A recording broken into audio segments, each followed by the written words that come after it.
Good afternoon, everyone, and welcome to UticaTV News, where each week we give you the latest in campus and community news. I'm your host, James Hyman. And I'm your host, Jared Scroggs. Let's dive right into our top story. On Easter Monday, Pope Francis passed away at the age of 88, one of the most influential figures of the century, being the first Latin American pope chosen. Pope Francis was elected in 2013. He became the first Latin American pope in history. A unique style of unprecedented humility and a charming approach to his ministry defined his papacy. He was well known for leading a modest life, emphasizing social justice and helping the underprivileged and marginalized. The passing of Pope Francis is a significant loss for Catholics worldwide and for many good-willed and devout people everywhere. His legacy as a pontiff who embraced social justice, humility, and devotion will undoubtedly influence the Catholic Church and the world for future generations. We extend our condolences to the Catholic Church and everyone grieving his passing for the time being. The Utica Pioneer baseball team took on the Houghton Highlanders on Saturday to try and get an edge in the playoffs.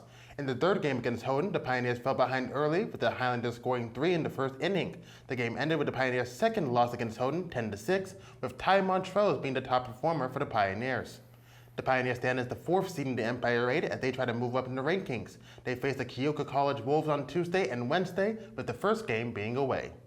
The Utica Comets closed out the season with a win, knocking off their rivals, the Syracuse Crunch, in a dramatic finish 3-2. Xavier Perron clinched the game for the Comets, scoring the game-winning goal in the final 3 minutes of the game. The Comets were down 2-0 in the middle of the second period as Shane LaChance scored his first career goal to cut the deficit to 1. In the following period, Ryan Wheeler also scored his first career goal, which tied the game at 2 apiece. The Comets played in front of a sellout crowd in their final game of the season at home, capping off a resilient year.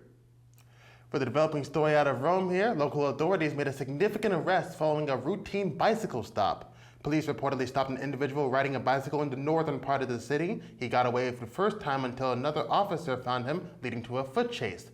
An officer grabbed his book bag. The officer fell and sustained a head injury during the stop. Officers then discovered a quantity of illegal narcotics and a loaded firearm. The suspect, identified as Donald J. Rundell, is currently facing multiple felony charges, including possession of controlled substances and unlawful possession of a firearm. Investigators are still working to determine the extent of the suspect's involvement in any larger criminal network. Crowds of people in Utica visit the Pulaski Meat Market every year for Easter, and it was no different this year. Customers were buying food for the Easter holiday, such as colored eggs, Polish jellies, chocolate, ham, cookies, and more.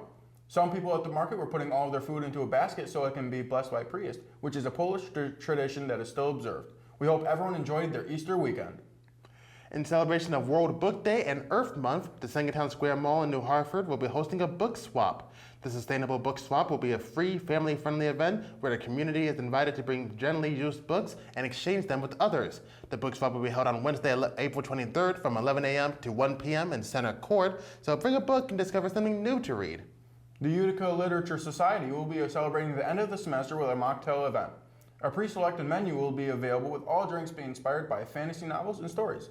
A variety of ingredients will be available for attendees to mix their own mocktails inspired by their own favorite stories. Lit Society invites anyone interested to join them in the Wilcox Center Tuesday, April 22nd from 4 p.m. to 6 p.m. Come learn about the organization with a sweet drink in hand. That's all the Utica news we have for you today. Be sure to subscribe to our YouTube channel at UticaTV. And follow us on Instagram at UticaUTV. And always remember to fear the most.